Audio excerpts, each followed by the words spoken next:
meus amigos, muita paz. É sempre importante, é sempre bom, quando temos ensejo de nos reunir para falar das coisas que nos fazem bem à vida. E certamente, para nós todos que aqui nos encontramos, a mensagem espírita nos faz muito bem à vida. Mas aproveitando-nos desta noite em que aqui se encontra a família espírita, será bom que nós possamos tecer, ainda que breves, alguns comentários um pouco mais detidos sobre a importância da doutrina espírita em nossas vidas. Porque nenhum de nós chegou à doutrina espírita por qualquer imposição eclesiástica. Nenhum líder espírita nos impôs coisa alguma. Mas se chegamos a esses campos do estudo e da dinâmica espírita, é porque certamente a dor nos visitou e nos fez um convite apertado, do qual não conseguimos fugir. Doutras vezes chegamos aos arraiais espíritas, porque a morte rondou o nosso lar e arrebatou aves queridas que estavam no nosso ninho de ternura, e por isto essa dor moral nos impôs a busca das lições espíritas. Outros de nós chegaram ao espiritismo pela necessidade de uma resposta mais madura para os seus próprios enigmas, para os seus próprios dramas, diante dos quais não havia explicação, para os quais não encontravam solução. Outros chegamos à doutrina espírita por uma necessidade intelectual, de compreender a vida, mas não essa vida que se escoa no túmulo, mas essa vida que explode além do túmulo. E antes dele, porque em verdade a vida do espírito não é a vida de depois da desencarnação. A vida do espírito é todo esse campo de atividades antes do túmulo, depois dele. Porque os espíritos somos nós. Com o corpo, sem o corpo, nós somos os espíritos. A nossa vida enquanto estamos encarnados também é uma vida espiritual na matéria, no campo das coisas materiais. É o espírito agindo no contato com a matéria, mas é o espírito agindo no contato material. E depois que saímos do corpo, continuamos a ser espíritos, agora um tanto afastados dessa matéria mais grosseira, mas ainda vinculados às coisas materiais, em nível mais sutil, em nível mais fino, mas ainda vinculados às coisas materiais.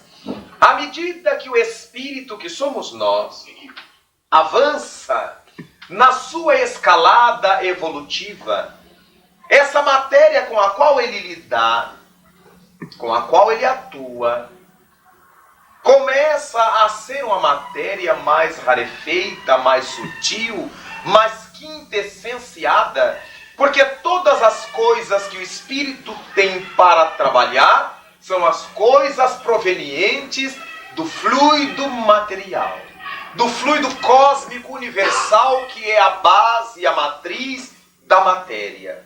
Espiritualmente só existe no cosmo o espírito. Além do espírito, todas as coisas são materiais em níveis os mais variados. Desde a matéria densa, grosseira, com a qual contactamos aqui no mundo, até a matéria quintessenciada que nós chamamos fluidos espirituais, que não deixará de ser o fluido cósmico trabalhado pelo psiquismo nosso, onde quer que estejamos. Mas em verdade, nós procurando o espiritismo, seja por que motivo, encontramos de imediato algo muitíssimo importante nos seus contextos. É o contexto da liberdade. Todos somos livres para viver ou para deixar de viver. A dinâmica, a orientação espiritista. E quando começamos a passear os olhos por nossas vidas, nos damos conta de que fica muita coisa a desejar nesse imenso horizonte que a doutrina nos oferece. Há um pego muito profundo entre as coisas que nós sabemos e as coisas que nós fazemos.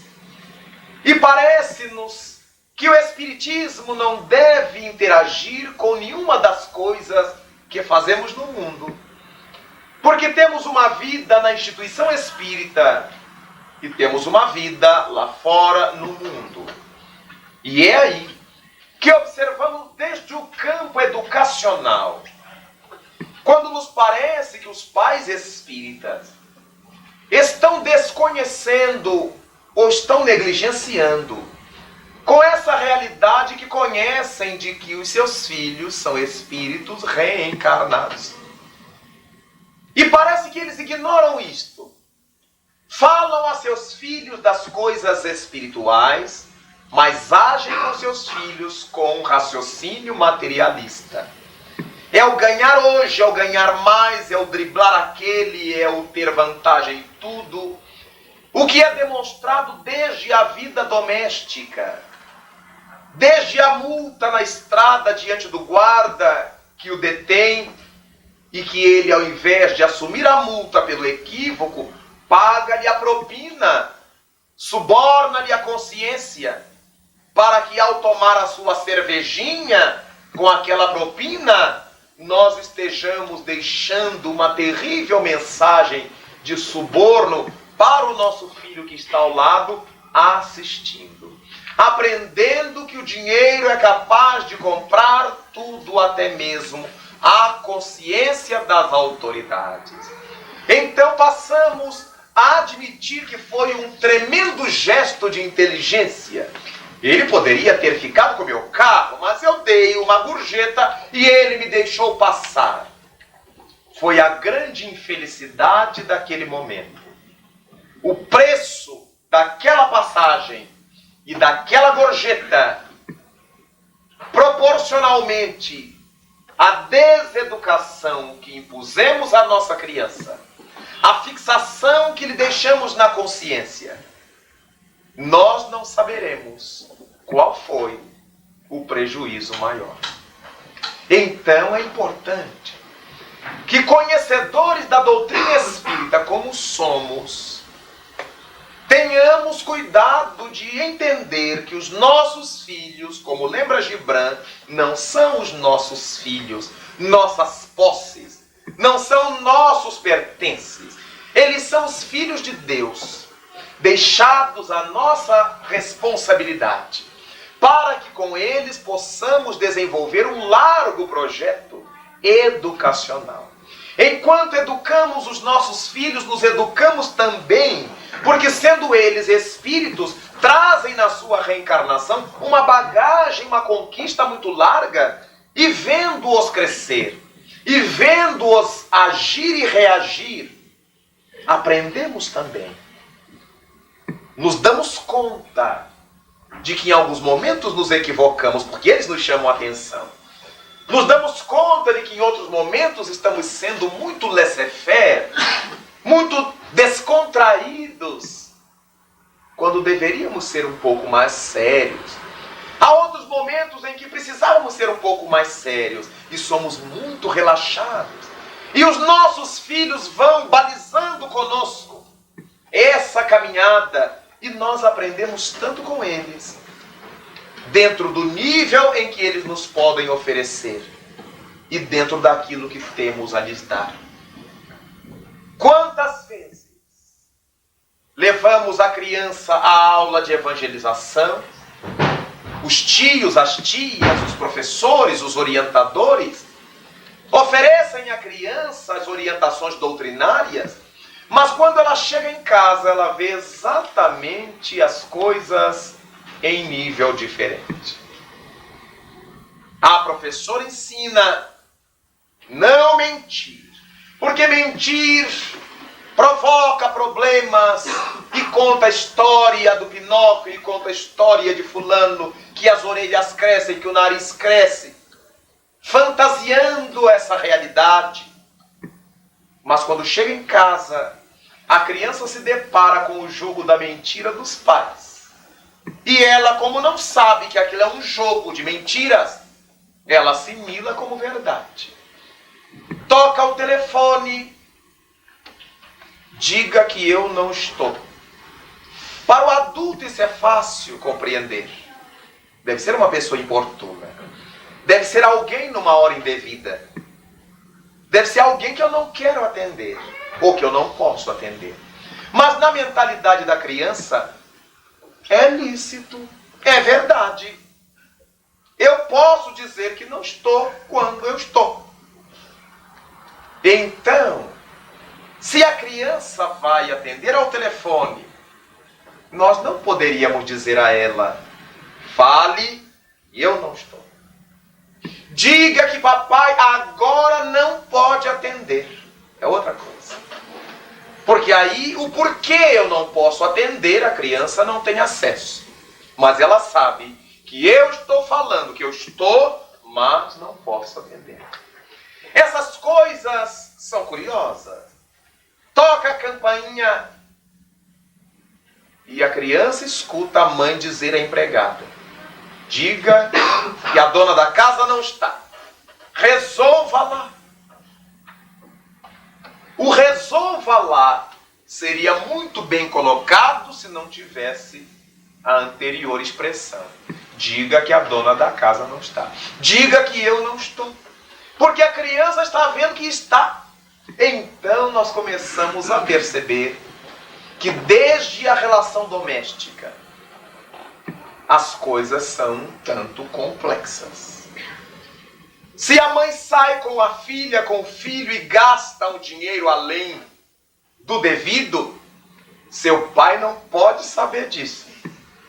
Se seu pai souber que nós gastamos isto, e aí começamos a fazer o jogo. Agora a mãe tem um segredo com a criança, e a criança joga com esse segredo. Qualquer coisa em que ela deseja contrariar, eu vou contar para o meu pai. Vou dizer ao meu pai, e vice-versa. Aquele pai galã, animadíssimo, na faixa dos 40, que dizem que é a idade do lobo, e sai com o menino e dá umas olhadas meio diferentes, faz uma pesquisa de mercado meio diferente, e diz para o filho que está com ele, sua mãe não pode nem sonhar com isto.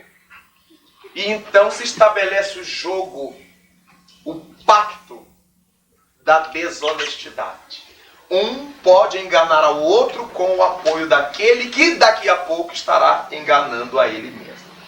E é isto que nós vemos desenvolvendo-se no âmbito da família cristã com relação às suas crianças. Aí nós encontramos hoje no mundo as pessoas que não sabem cumprir suas responsabilidades sem cobrar propinas. Nas repartições públicas, nas repartições privadas, na vida comum. Eu faço isto que é meu dever, mas eu tenho que ganhar alguma coisa por fora. Ou mesmo por dentro. Mas onde foi que o adulto de hoje aprendeu a buscar a propina e a não cumprir seus deveres? Na família. Foi ali na família que ele aprendeu a ganhar um presente caso passasse de ano na escola. E os pais começam a premiar a criança para que ela cumpra o seu dever. E ela aprende a só cumprir o dever se ganhar presentes. Quando isto é o indevido, ela deverá ser feliz pela honra de ter cumprido seu dever. E se os pais quiserem premiar essa criança, o motivo não será o cumprimento do dever, Será pelo aniversário, será pelo dia da criança, será porque houve um aumento, será por outro motivo. Para que a criança não associe que ela só vai cumprir seu dever se ganhar um prêmio. Então hoje, se nós levamos um documento numa repartição, já é institucional. Deixamos uma caixinha para que o documento ande rápido. Se queremos o recibo do médico, do dentista, ele pergunta, é com recibo ou sem recibo? Se eu quiser recibo, que é um dever dele me dar, eu tenho que pagar mais caro, que é para ele já pagar o imposto de renda. Então a honestidade dele me dar o recibo e pagar o imposto de renda com que ele ganhou, já não existe. O cliente paga algo mais para que ele dê o recibo, que é seu dever. Então nós vemos estas coisas do nosso cotidiano que todos nós reclamamos, mas somos nós que ensinamos aos nossos filhos. De uma maneira tão tranquila, que não nos apercebemos que são esses homens de hoje os filhos pequenos de ontem. E os nossos pequenos de hoje serão os grandes amanhã, fazendo a mesma coisa. Não aprendemos a pagar o preço da verdade. Não aprendemos a pagar o preço da dignidade. E estamos falando o tempo todo em testemunho, em renúncia.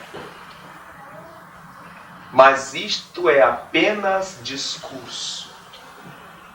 Então surge um momento em que nós precisamos parar para meditar.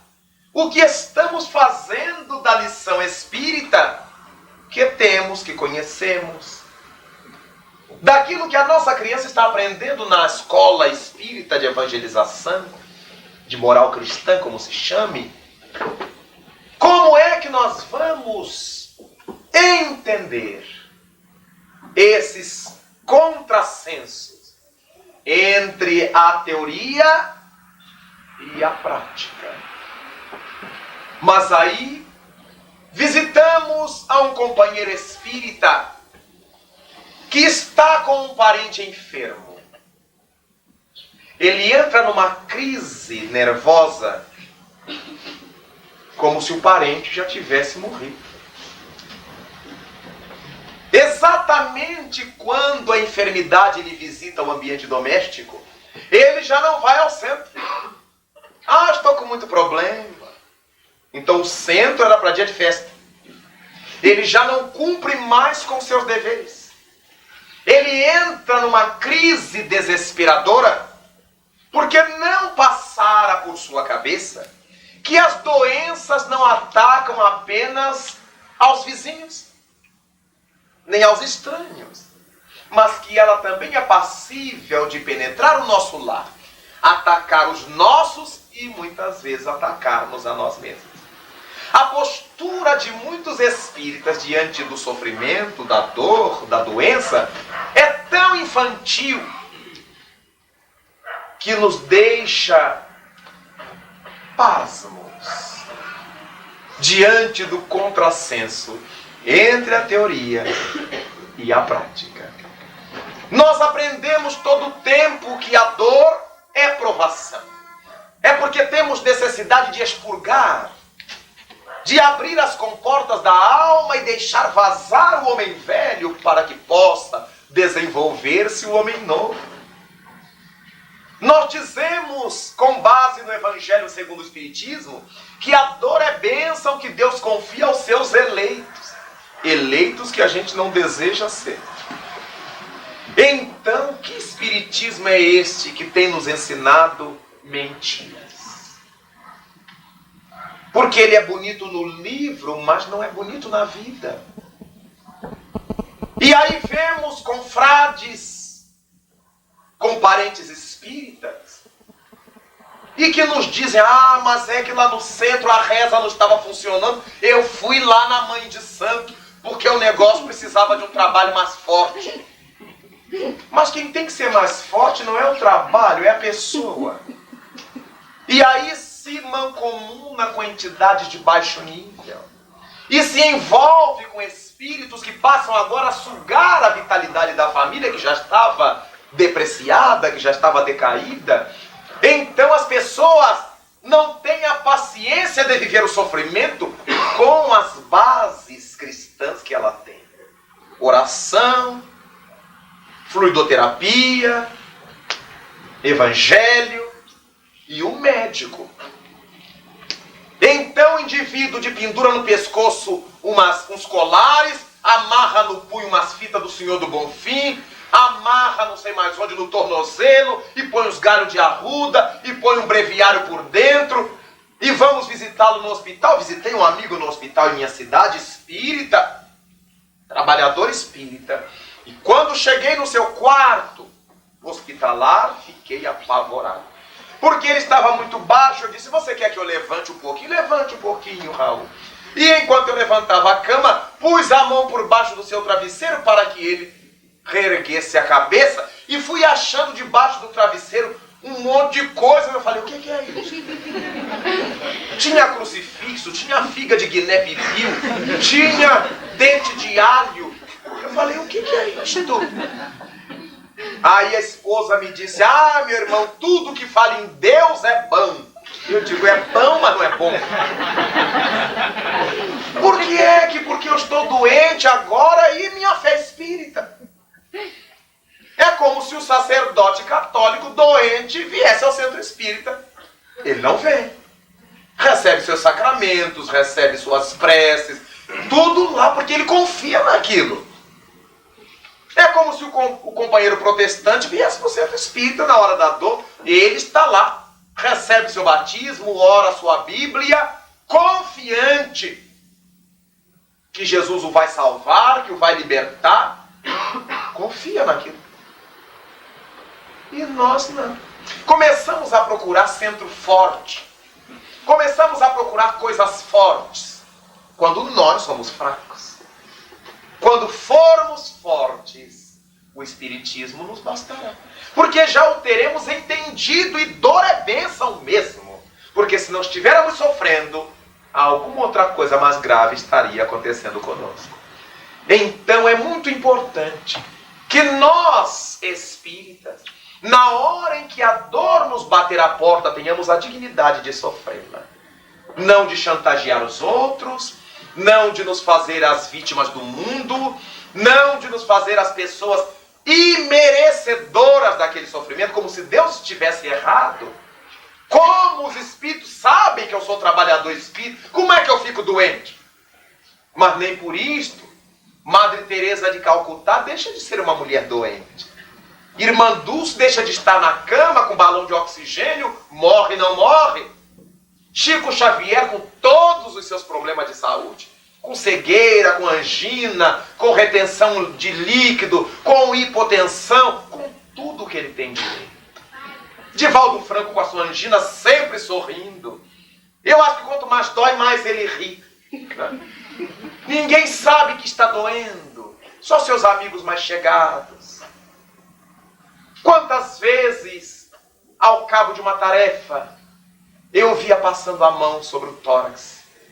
Dói, né, Di? Dói um pouco. Acabara de atender a uma multidão. Todo mundo com direito de sofrer e pedir conselho. Ele não.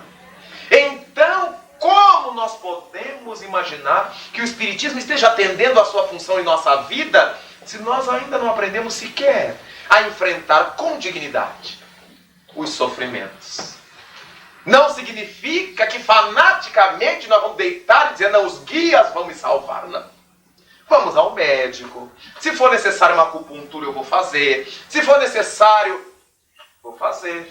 Medicamente, vou fazer. Agora, a nossa fé é espírita.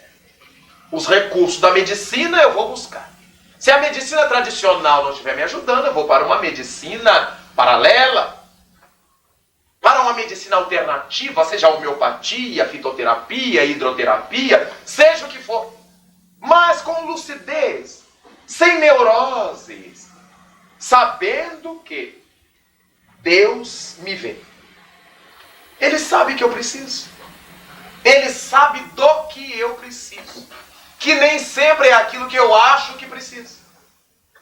Então essa consciência espírita nós precisamos ter. Mas aí chegamos na desencarnação, é outra loucura.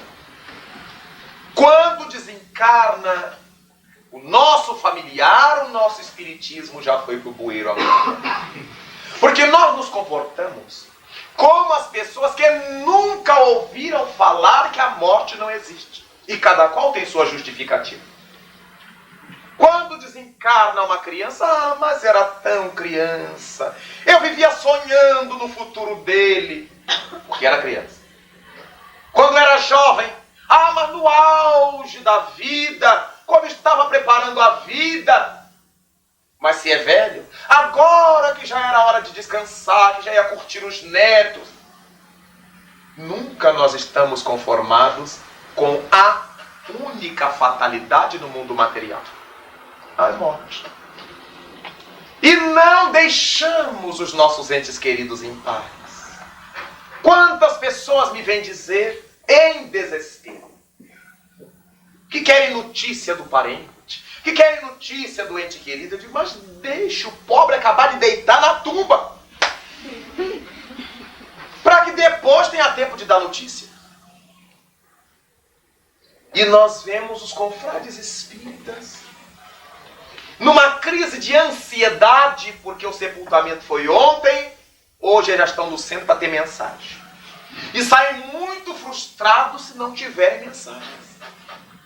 Agora os médiuns espíritas têm que deixar de atender a grande massa de pessoas do mundo que não conhecem o que nós temos, para atender aos espíritas, que sabem de tudo, mas estão sempre atrás das mensagens dos entes queridos. Não, é só para saber como é que está. Mas se a gente é espírita, já sabe. Se o indivíduo foi bom, está bem. Se não prestou, não está bem. Pode ser minha mãe, meu pai, meu filho, é o mesmo. Se não prestou, não estará bem de jeito nenhum. Ainda que para engabelar, muitos médios dizem, não, está bem, está nos pés de Maria. Mas pode contar que é de Maria da Silva aqui da esquina. Porque se a pessoa não teve uma vida digna na Terra, não está bem mesmo, meus irmãos. E a gente sabe disso. E fica escondendo o sol com a peneira. Mas ele era muito bom. Não, porque depois que morre, todo mundo virá santo. É a minha esperança. Depois que eu desencarnar, vai ter sala Raul Teixeira, né? Teatro Raul Teixeira, Centro Espírita Raul Teixeira, e eu no umbral, se Deus quiser. Então, nós ficamos percebendo como é que a nossa crença ainda não é do tamanho de um grão de mostarda da nossa fé. Nós falamos estas coisas que ainda não sentimos. E por isto, temos visto muitas entidades desencarnadas, desesperadas, sentindo-se culpadas pela dor do familiar que ficou. Porque quem ficou chora tanto, se desespera tanto, descabela-se tanto, que quem desencarnou se sente culpado. E está sofrendo assim por mim. Mas ninguém desencarna porque quis, a menos que se suicide. Aí vai estar desesperado mesmo. Mas muitas criaturas que podiam estar em paz no mundo espiritual estão atormentadas, querendo falar ao ente querido sem poder. E passam meses e anos, em nome do amor, martirizando o ente querido, não lhe dando paz. Que espiritismo é este? Que espiritismo é este que a gente não pode pensar no desencarnado com a cabeça fria? Chorar de saudade, mas não de mágoa ou de revolta. Porque o espírita não tem um coração de tijolo, não tem um coração de cimento. Chora mesmo. E chora até mais que os outros. Porque conhecendo as coisas do mundo espiritual, sabe que aquele familiar não vai estar bem. Ou conhecendo, sabe que ele estará muito bem. Então o choro de emoção, de alegria ou de tristeza. Enquanto a massa da humanidade grita, desespera-se, porque imagina que ali acabou. É o fim. Nós não. Nós choramos como choramos no aeroporto quando viaja um ente querido que vai passar algum tempo fora. Choramos como quem chora na estação rodoviária quando parte para uma viagem um ente querido, mas sabendo que logo mais ele vai voltar ou nós nos vamos reencontrar. Choramos de alegria de saber que o nosso ente amado libertou-se. Nós todos estávamos no mesmo presídio, mas a sua sentença foi liberada. Libertação. Eu choro de emoção, mas nunca de rebelião. Imaginemos que todos os nossos entes queridos que não provocaram a morte com as próprias mãos se foram porque chegou o seu tempo. Mas isso nós pregamos o dia inteiro na doutrina espírita, todos os dias. Mas é bem diferente a nossa teoria da nossa prática. Até quando? Até quando nós vamos brincar de crer no Espiritismo? Quando tudo estiver bem. Então começaremos a pensar nisto com maior profundidade. A analisar que o Espiritismo veio para transformar as nossas vidas. Para transformar a nossa maneira de viver, a nossa maneira de ser. Quem é jovem, quem é maduro, quem é velho, quem é criança, todos somos espíritos na marcha para Deus. Quem é criança hoje será o velho de amanhã na ordem natural das coisas. O velho de hoje, pela ordem natural das coisas, será a criança de amanhã, pelas leis da reencarnação. Então é essa dinâmica, essa beleza do drama da evolução é que nós precisamos enxergar. Ninguém morre, ninguém se acaba, ninguém se finda, se não se transforma. Nós apenas nos transformamos. E a beleza dessas transformações é que faz com que o Espiritismo mereça maior atenção de nossa parte. Quantas vezes pessoas me perguntam: Raul, eu quero que você me dê uma resposta como pessoa e não como espírita. Eu digo, como é que vai ser? Porque normalmente as pessoas têm uma resposta própria e outra para o Espiritismo, que ela tarraxa, encaixa quando interessa. Quando interessa, ela fala como espírita. Quando não interessa, ela fala como homem do mundo. Eu digo, mas eu não tenho duas opiniões sobre isto. Eu só tenho esta que o Espiritismo me ensinou a ter. Porque na cabeça das criaturas, nós temos que ser ambíguos. Se eu estou no mundo, eu sou mundano. Se eu estou no centro espírita, eu sou puritano. Nada disso. Teremos que ser nem puritanos, nem mundanos, mas trabalhar pela pureza.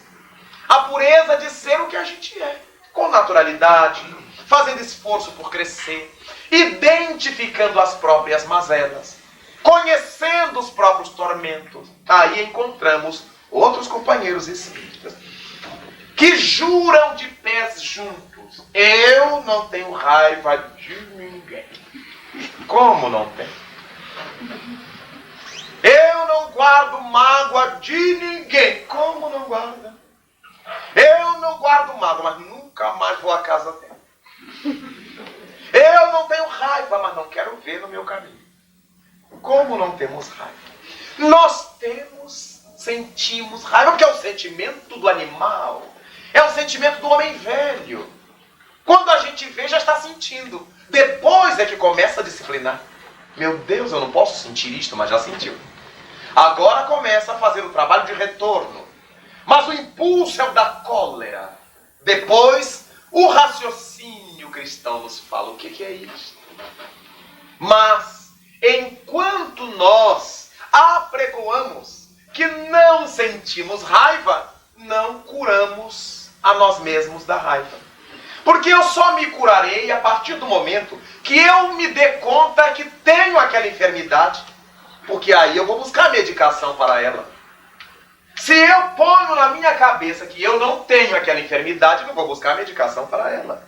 E a enfermidade me vai corroendo a intimidade. Então é importante que sejamos verazes conosco. Eu ainda sou uma pessoa raivosa.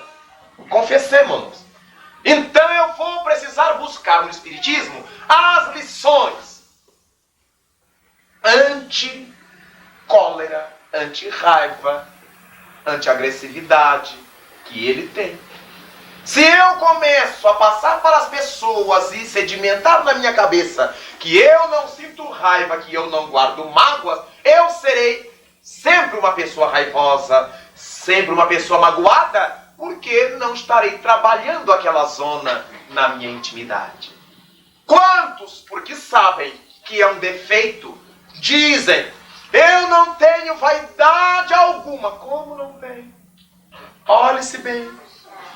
Porque a partir do momento que eu reconheça que eu carrego vaidade, poderei tratá-la. Tratar de eliminá-la. Mas se eu ponho na cabeça que eu não tenho vaidade alguma, a vaidade vai crescendo dentro de mim. Porque eu me descuro dela. Eu esqueço-a. Não, eu não sou orgulhoso. Graças a Deus não sou orgulhoso. Como não é? Basta alguém pisar no nosso calo e o orgulho borbulha. E ao borbulhar, nós nos damos conta de que estamos precisando tratar daquela chaga. Todos nós, em níveis variados, carregamos essas mazelas, mas não temos a coragem de admitir. E por isto, não tratamos. Daí encontrarmos os cristãos, e os cristãos espíritas em particular, vivendo a vida inteira no circuito espírita, sem mudar determinados comportamentos. Quem está olhando de longe diz assim: como é que seu fulano é espírita daquele jeito? Como é que dona fulana é espírita daquele jeito? Mas nem ele, seu fulano, nem ela, dona fulana, se dão conta de que são daquele jeito. Porque puseram na cabeça, se condicionaram que eles não são assim. Se a pessoa é mal educada, é agressiva, ela jura que é franca. Ah, eu sou muito franco. Quando é mal educado. Porque quando eu sou franco, eu tenho que começar a ser comigo mesmo. Se eu sou franco apenas com os defeitos alheios, não é franqueza, é covardia, é agressividade. Então as pessoas são francas. Às vezes elas são mão de porco. Não abrem a mão para nada, nem para assinar o nome. E elas dizem que são comedidas. Ah, eu sou comedido, eu tenho muito cuidado com as coisas. Então trocamos os nomes. Aí a gente vai ver no quadro da sociedade da casa espírita, que vive de quadro de sócios, né? Porque o povo chega aqui, vê a florzinha sobre a mesa, tá bonita, não é cara, vê a luz acesa, as luzes acesas, no verão o ventilador funcionando, a casa limpa, encerada, pintado. Quem é que paga isto? Alguém paga. Alguém lava essa toalha, alguém passa, alguém paga a conta de luz, porque ainda não temos gratuidade para centro espírita, na conta de luz, de telefone, nada disso. Então a gente vai ver quanto é que os espíritas contribuem na mensalidade do centro da tristeza. Não dá para passagem de ônibus a mensalidade para que o centro faça caridade. O centro, mas quem é o centro? São as paredes? O centro somos nós. Mas as pessoas têm uma pena de pagar a mensalidade do centro, mesmo sabendo que aquilo não será lucro para ninguém. A diretoria do centro não recebe dinheiro, mas é para manter a casa, para manter a obra. Se compra alguma coisa para levar ao hospital, alguém compra. Sai da caixa do centro, da conta do centro. Mas aí a gente vai ver a cooperação dos sócios é de dar tristeza. E porque eles pagam pouquíssimo, eles não pagam. Atraso depois. Aí quando vai haver eleição no centro, só vai votar quem tiver kit. Aí ele junta aquela porção de coisinha e paga com o mesmo valor de um ano atrás que ele deixou de pagar. Mas a taxa do clube que ele frequenta, ele paga sem dó nem piedade. Porque ali é a exibição social. Quanto mais caro o clube, todos vão ver que eu tenho status para frequentar ali. Meus filhos, minha família, vivemos ainda dessas mentiras. E o trabalho debaixo dos panos que a comunidade espírita faz sem que ninguém saiba. Porque saímos um grupo de trabalhadores em nossas conduções próprias, vamos visitar um hospital, ninguém ficou sabendo, não saiu no jornal, não deu na televisão, não deu no rádio. Levamos ali nossos frutos, nossa bolacha para o doente, nosso medicamento, ninguém ficou sabendo. Aí a gente não tem muito interesse de colaborar com bastante como dávamos para o clube. Então, nossos filhos fazem piano, balé, jiu-jitsu, karatê, tudo que eles têm direito, muito bem. Nós pagamos sem pena, porque isso tudo é status. Mas o centro espírita, a contribuição para o centro espírita, a gente esquece. Nunca lembra. E isso me faz recordar um amigo que me contou que todos os dias ele passava em sua rua por um mendigo. E esse mendigo já era conhecido na redondeza.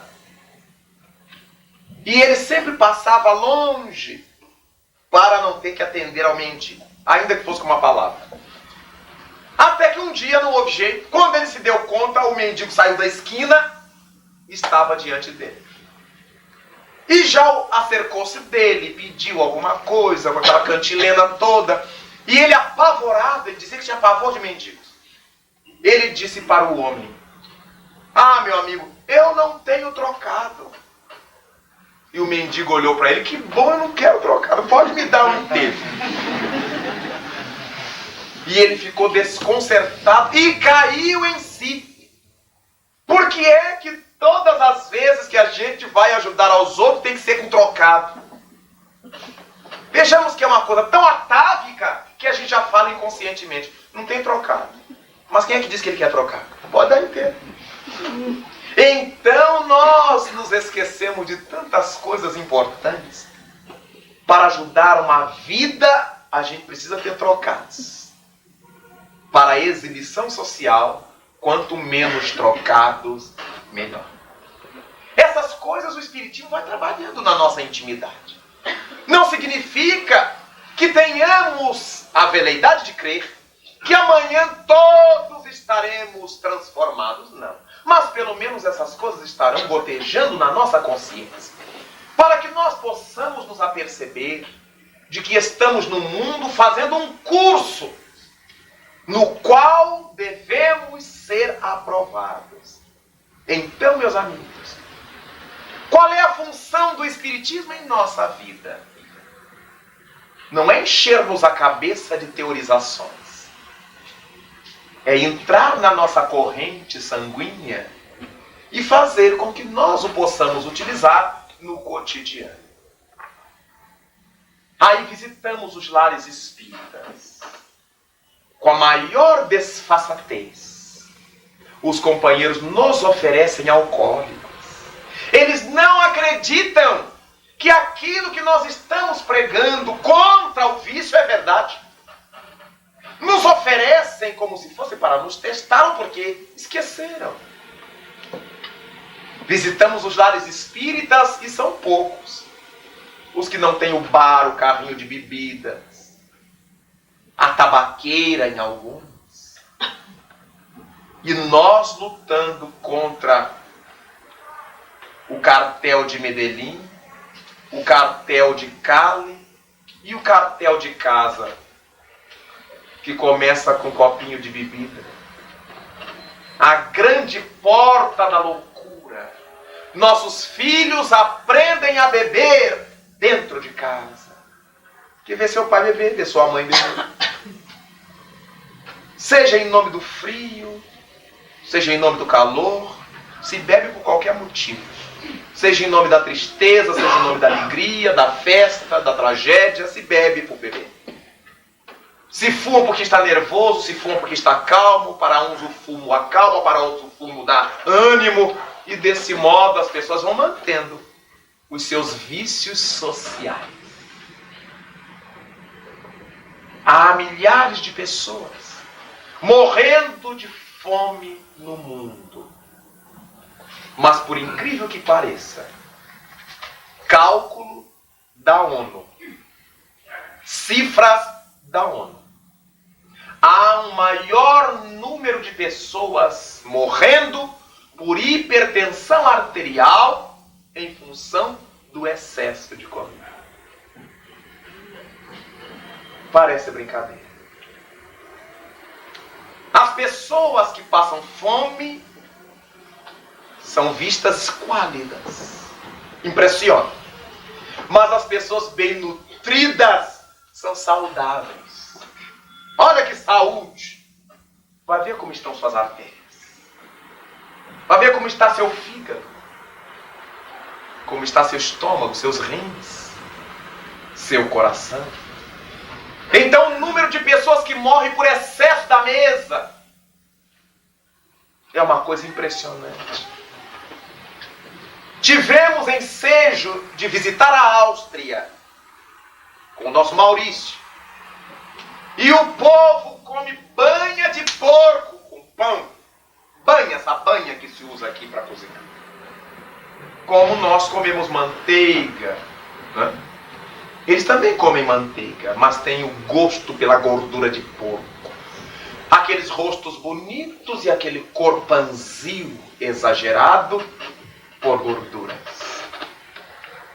As comidas graxosas, a ponto de causar um problema à Lufthansa, que é a empresa aérea nacional da Alemanha e da Áustria. O peso das pessoas, porque tem uma estimativa, o sujeito pesa tanto, tem tantos 20 kg de bagagem, mas aí o sujeito cabe 2. Como é que vai diminuir a bagagem? Tem que diminuir o número de passageiros no avião. Problema na aviação por causa disso.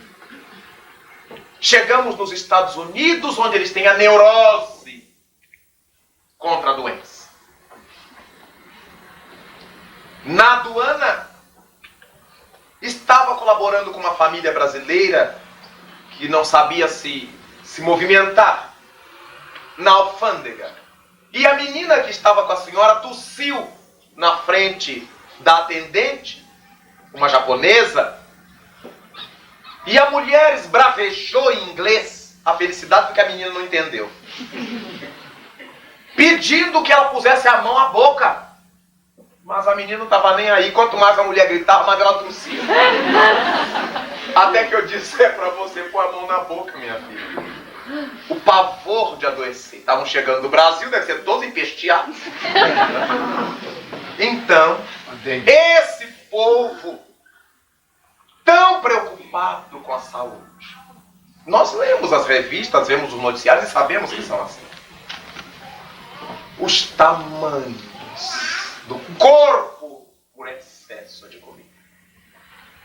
Os burgers, os hot dogs, todas aquelas coisas que se comem o dia inteiro. As batatas fritas, as frituras, os frangos fritos, tudo é frito. Então as pessoas ficam enormes, imensas, problema seríssimo de saúde. As cifras de infartos norte-americanas e europeias são terrivelmente altas. E nós não entendemos como é que o primeiro mundo, de tanto conhecimento médico, de tantas preocupações médicas, está com essa cifra de problemas cardiovasculares. Agora, a rede McDonald's nos Estados Unidos criou um cheeseburger Diet.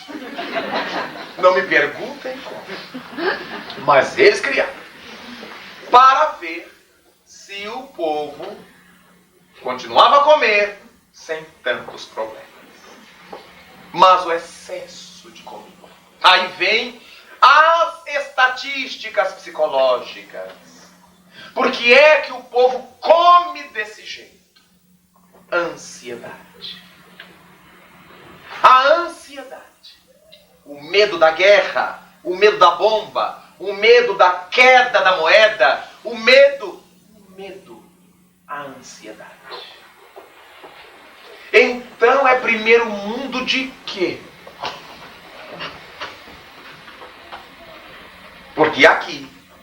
Porque nós já sabemos que amanhã o cruzeiro vale menos mesmo.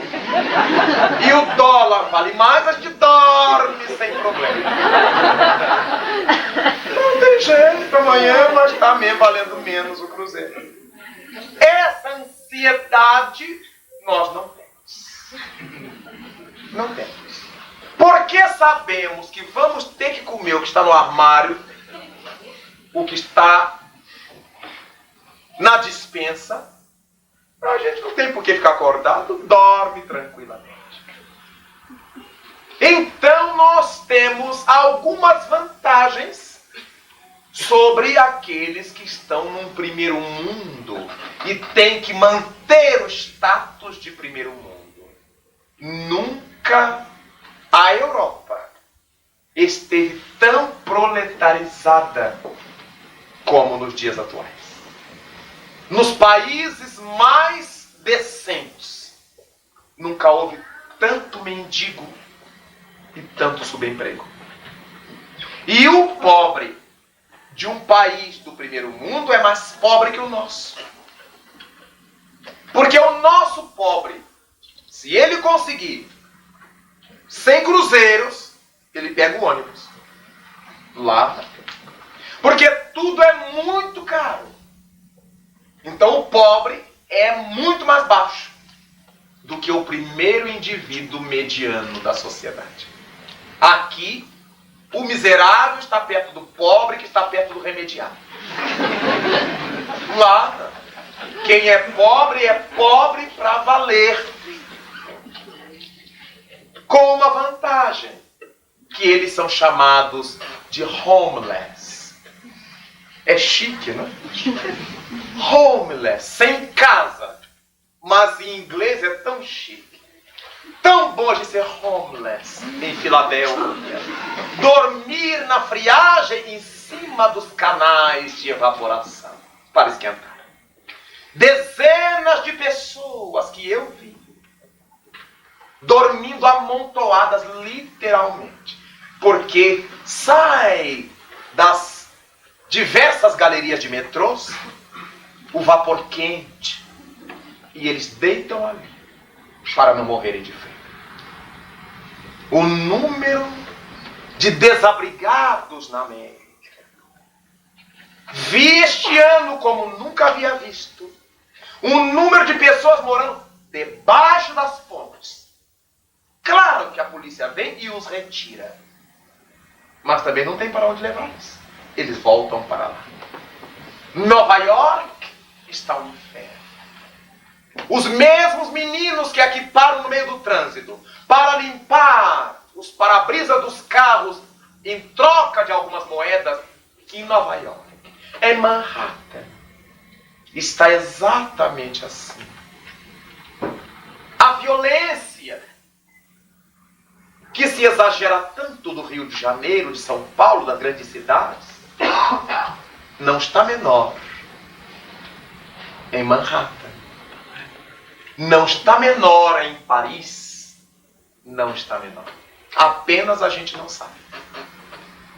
Agora as quadrilhas organizadas, que há poucos dias vimos na televisão no Rio de Janeiro, já são velhas de guerra nos Estados Unidos. E quem estiver passando nas ruas na hora em que elas estão guerreando entre si, está frito. Atiram-se umas nas outras, de revólveres. Se eles estiverem andando pelas ruas e olharem para alguém de quem eles não gostaram da cara, agridem. Agridem até não poder mais. Batem, ferem, matam. No primeiro mundo, meus irmãos. Então nós, que vivemos uma outra realidade social, econômica, psicológica, dispomos do Espiritismo para que nos ajude a compreender esses fenômenos existenciais, esses fenômenos sociais, psicossociais, esses fenômenos espirituais. Por trás de tudo isto está o Espírito. Todos nós somos espíritos. Quanto a isto, não temos dúvidas. Marchando para Deus, cada um escolhendo o caminho que mais lhe apraz, marchando para Deus. Alguns escolhem caminhos de atoleiros, outros escolhem caminhos escarposos, outros caminhos de urzes, de abrolhos, outros escolhem estradas largas de dissolução. E poucos assumem a porta estreita da convicção. Porque não é fácil ser espírita no meio da sociedade. Porque se nós não exageramos nisto, você não come não, é? Você quer morrer, é? Você não gostou da minha comida não, é? Você... não temos liberdade. Se nós não bebemos, é a sua religião que não permite, é? Você está me criticando, é? Não temos liberdade. Se a gente não fala palavrão, você é santo, é? Você não gosta, estou lhe incomodando. Se a gente não fuma, se a gente não bebe, se a gente incomoda os outros.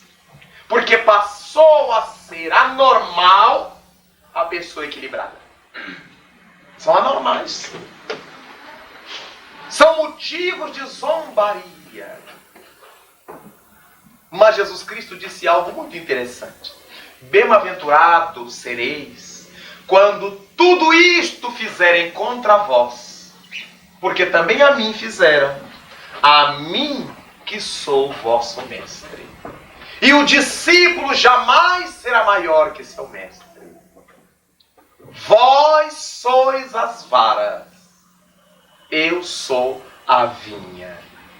Então são as varas que sustentam a vinha que cresce. As varas que mantêm a mensagem que se esparrama. Que imagem belíssima!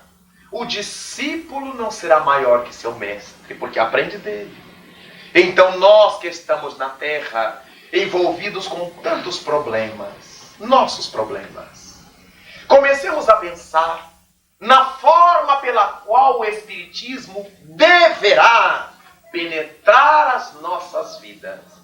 Comecemos a vivê-lo devagar, mas persistentemente.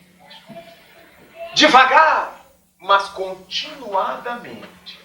Para que sintamos que os pés estão mais firmes, estamos em terra sólida e que vamos conseguir marchar. Ninguém alimente a leviandade de transformar-se amanhã. Essa transformação instantânea é apanágio de poucas almas na terra. É apanágio de um Paulo de Tarso. É apanágio de uma Maria de Magdala. É uma condição de muito poucos espíritos. Se não sentimos em nós a força íntima, a força moral, para essa transformação instantânea e definitiva, marchemos trabalhando a transformação gradativa, a transformação dente de serra. Subimos 2 passos, escorregamos 1, subimos 3, escorregamos 2, mas estamos subindo, estamos crescendo, estamos avançando. E é por isto, meus irmãos, que escolhemos nesta noite, neste colóquio ligeiro, neste encontro fraterno, este tema, para que juntos pudéssemos pensar nele. Para que aqui reunidos, numa casa que se propõe à renovação, nós possamos levar em nossa intimidade essa necessidade de amadurecer posições íntimas relativamente à mensagem do Espiritismo. Todos nós temos um só destino final: Deus. Nele teremos o nosso amanhã, por mais delongado que seja, por mais custoso que seja, mas teremos o nosso amanhã em Deus. O hoje é o tempo da operosidade, da disposição, do dinamismo, da realização superior, para que não percamos tempo nos passos da nossa encarnação.